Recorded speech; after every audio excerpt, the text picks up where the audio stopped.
Chapter 18. Streams flowing still. He told me of a river bright that flows from him to me, that I might be, for his delight, a fair and fruitful tree. When Mr. Taylor was called away from the heart of China, passing in one painless moment to the presence of the Lord he loved, a feeling almost of suspense held many hearts. What will become of the mission now? Was the unspoken question. Hudson Taylor was a man of such unusual faith. It was all right while he lived and prayed, but now? The thought was natural, but years have only proved that, though the father and long-loved leader of the work passed on, the God in whom was all his confidence remains. The lines at the head of this chapter were dear to Mr. Taylor and expressed the essence of his spiritual secret. It is very simple, he wrote. But has he not planted us by the river of living water, that we may be, for his delight, a fair and fruitful to his people? God was first in Hudson Taylor's life, not the work, not the needs of China or of the mission, not his own experiences.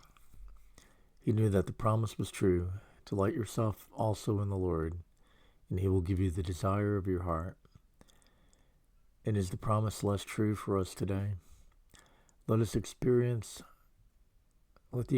of one of the leaders of the mission stand for the many.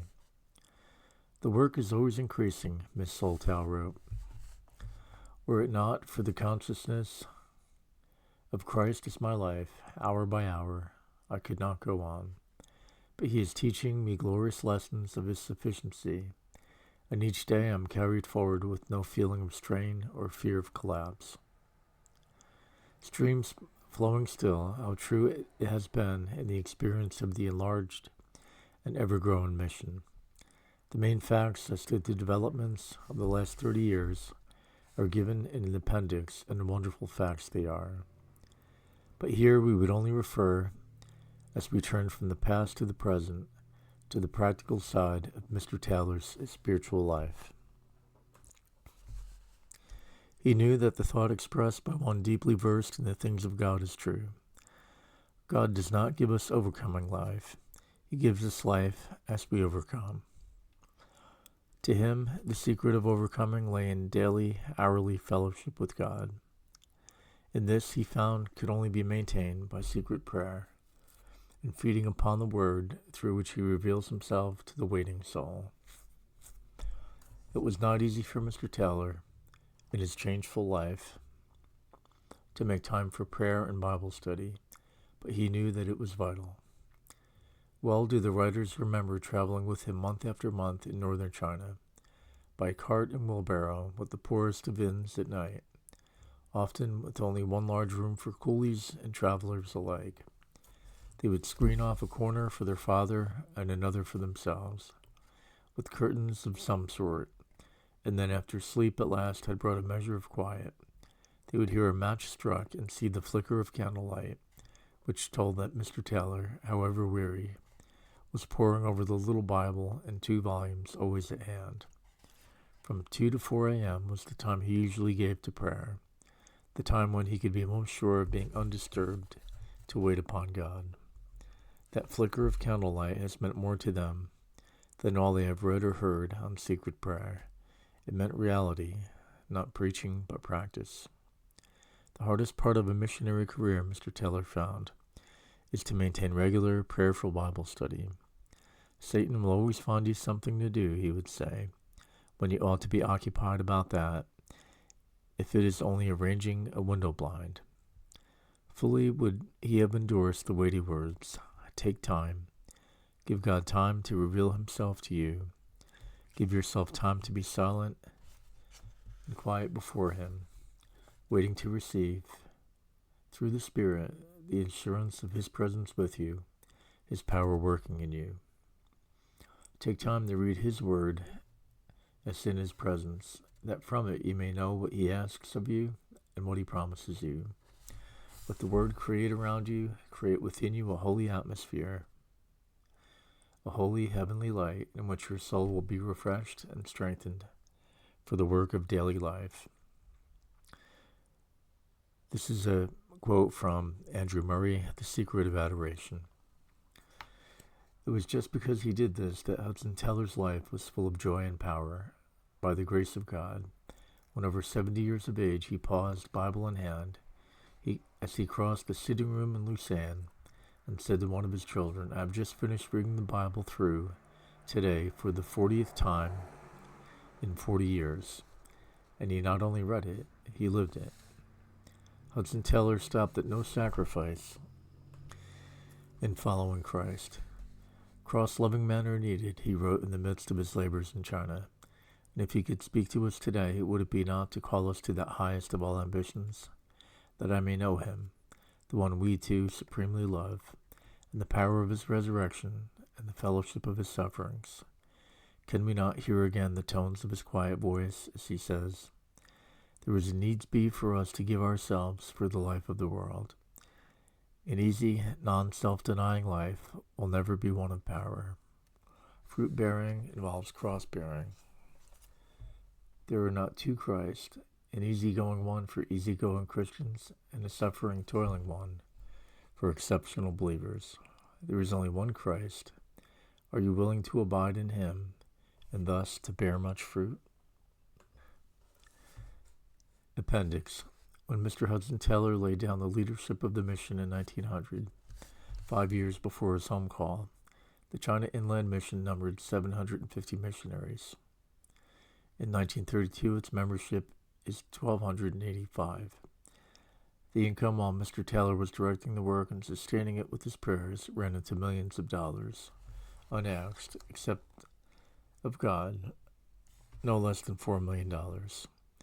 The total income since 1900 has been almost $20 million and unasked, except for asking God, and there has been and is no debt.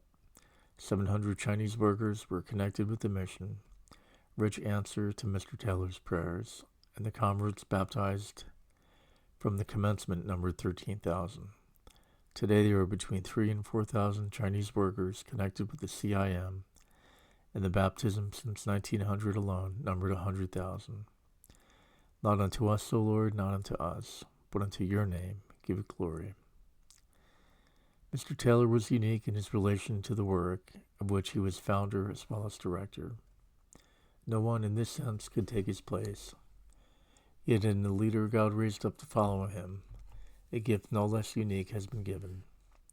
Bearing responsibilities greatly increased since 1900, Mr. D.E. Host has been sustained in a prayer life which is the benediction of the mission.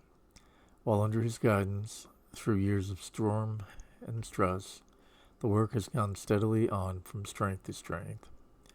True, there have been times of overwhelming trial and apparent setback. When the revolution broke out and China almost overnight became a republic, a reign of terror prevailed in certain districts, and the mission was again called to add to its martyr's role. In the city of Sian, once capital of the empire, Mrs. Beckman and 6 children of missionary families were murdered by a lawless mob. Also Mr. Vatney, who was trying to protect them. Not a few missionaries were obliged to leave their stations for places of greater safety. Others who held on were unable to protect many of the terrified people around them, women especially who fled to the missionary homes for refuge. Precious opportunities were afforded in those days for living as well as preaching the gospel, and the friendly feeling toward missionaries in the interior was very marked. With the spread of lawlessness and cruel banditry, as well as the organized agitation among students, missionaries and Chinese Christians alike have had to face great and increasing dangers. But the amazing thing has really been that changes so stupendous could take place without more bloodshed and upheaval. Swept away from all the old moorings, reaching out with passionate desire for better things, China in her helplessness has fallen among thieves. The desperate counsels of communism and Bolshevism have prevailed in many places, to the unspeakable aggravation of existing evils, and latterly the relentless aggressions of neighboring powers have added to the distresses of the situation. When brothers fall out, the old Chinese proverb has it, then strangers are apt to take advantage of them. Again, to complete a thing, 100 years is not sufficient. To destroy, one day is more than enough. Yet in the midst of it all, the protecting hand of God has been over the work, so that advance has been steady in connection with the evangelistic program of the Inland Mission. The fact that the work is evangelistic rather than institutional accounts for much of the friendliness of the people and their readiness to learn the consolations of the gospel.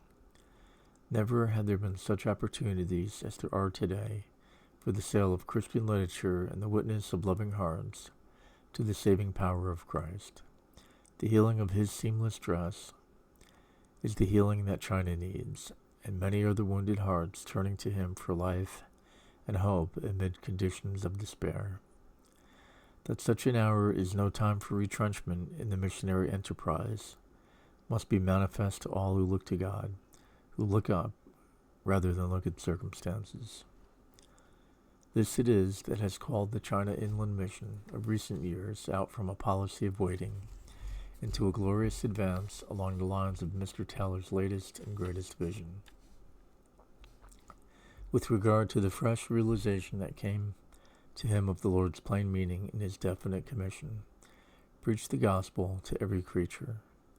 Mr. Taylor had written, "This work will not be done without crucifixion, without consecration, which is prepared at any cost to carry out the Master's command.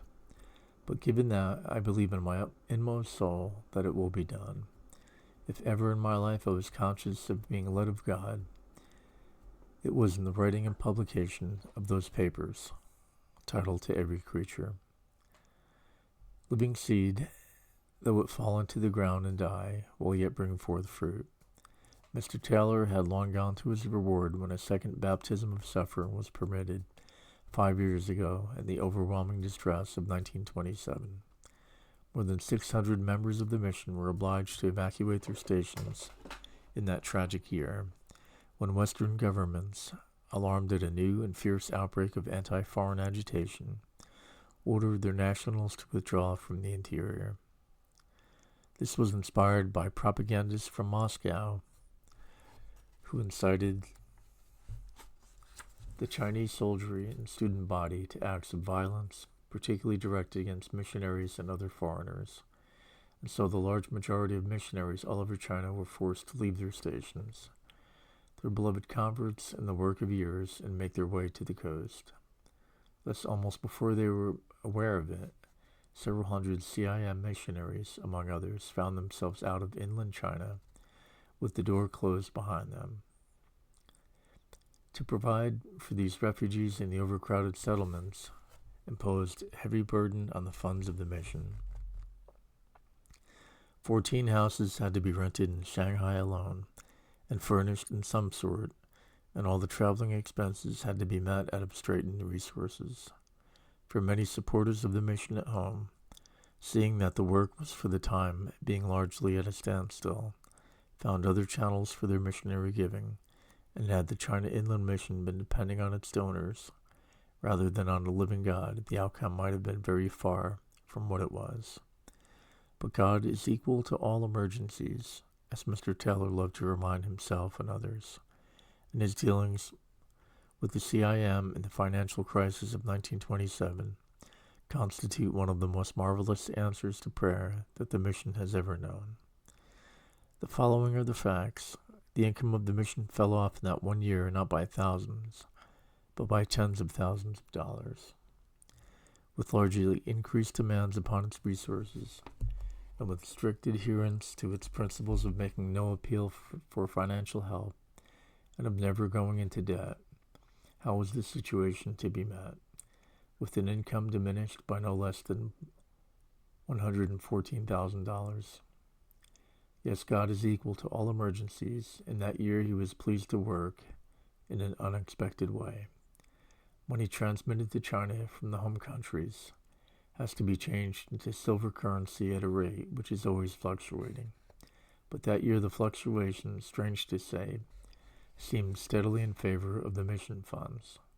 More and more silver was purchasable with the money remitted from home, By the close of the year, it was found that while $114,000 less had been sent to China than in the previous year, the mission had profited on exchange as much as $115,000.